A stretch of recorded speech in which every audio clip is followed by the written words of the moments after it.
All right, so this is video 2 of chapter 7. We're still in section 1, and we're going to be talking about sex-linked traits this time. So let's get to it.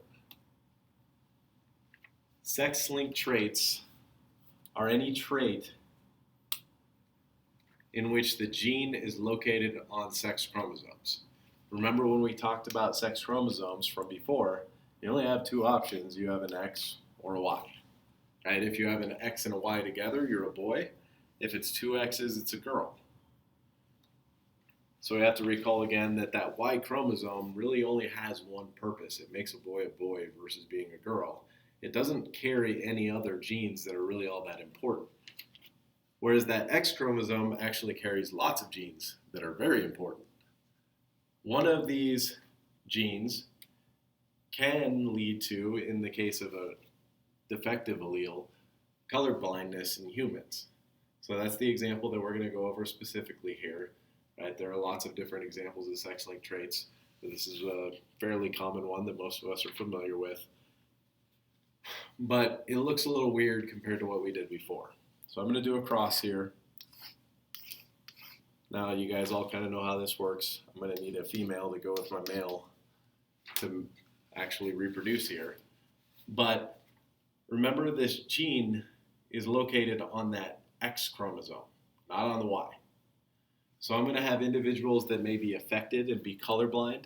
It is actually a recessive trait, but recessive this time is going to look a little different than it did before.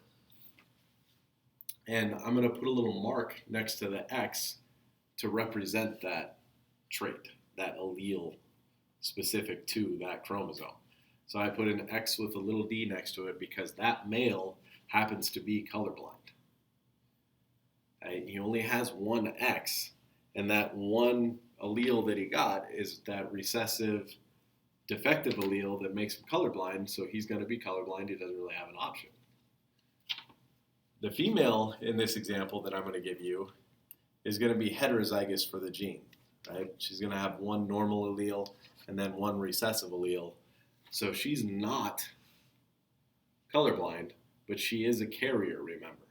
As long as we're talking about disorders and you have a heterozygous individual that carries that trait, has that allele, but does not express that trait, we're still going to call her a carrier just like we did before.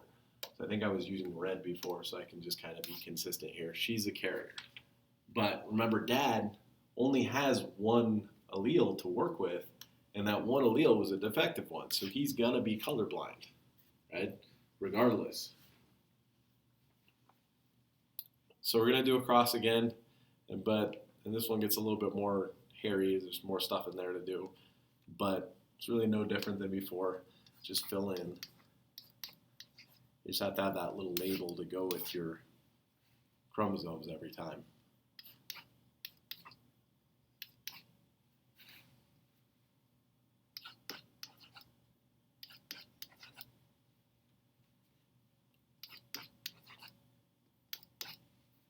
Okay, so now that I have that filled in, I can interpret my results.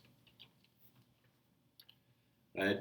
One of the first things you can notice here is, mom and dad have kids. It's about a 50-50 chance of having a boy or a girl. Half of them are girls, half of them are boys. And remember that this trait is expressed differently for girls versus boys. Okay, so the first individual we're going to look at is top left. She has a dominant and a recessive allele, so she is a carrier, but she's not affected by this trait. She's not colorblind. The other girl in this Punnett square has two recessive alleles and actually will be colorblind. Right? Now, this example is actually very rare. I'm just using this example, just off the top of my head. But girls are actually very, very unlikely to be colorblind because it takes two recessive alleles to be that. If a girl is colorblind, one thing that you know automatically is that dad was colorblind too. He had to give her that X, that defective allele. And you also know that her mom would be a carrier, but it's not possible for a girl to be colorblind if her dad's not colorblind.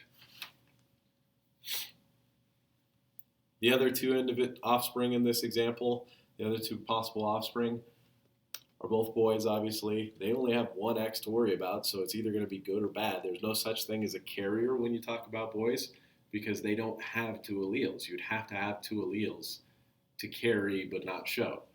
Right? So this first example, the top right boy is not going to be colorblind because he has a normal dominant allele, but the other possibility, the other boy, is going to be affected. He is going to be colorblind.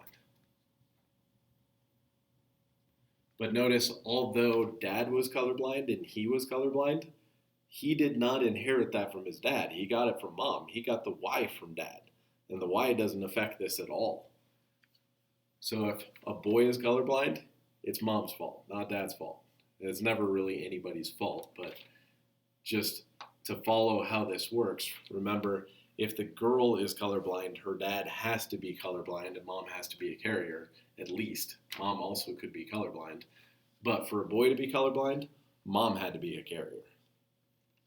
Didn't matter what dad was, because he got the Y from dad. All right, so a couple of keys with sex-linked traits is, generally speaking, more males are going to be affected than females. In this case, that wasn't necessarily true unless you count both generations. Right? Half of the offspring are likely to be colorblind. Half of the parents were colorblind. And one girl, two boys. But generally speaking, there are more colorblind males than females. And one of the things also that goes with this, if mom happens to be affected by this trait, every single one of her male offspring is also going to be affected.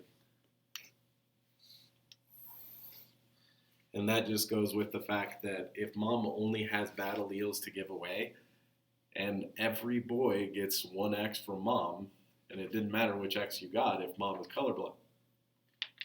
So the daughter bottom left in this Punnett square, if she has offspring, all of the boys are going to end up being colorblind. The girls may just be carriers and not be colorblind, but all of her boy offspring would be affected.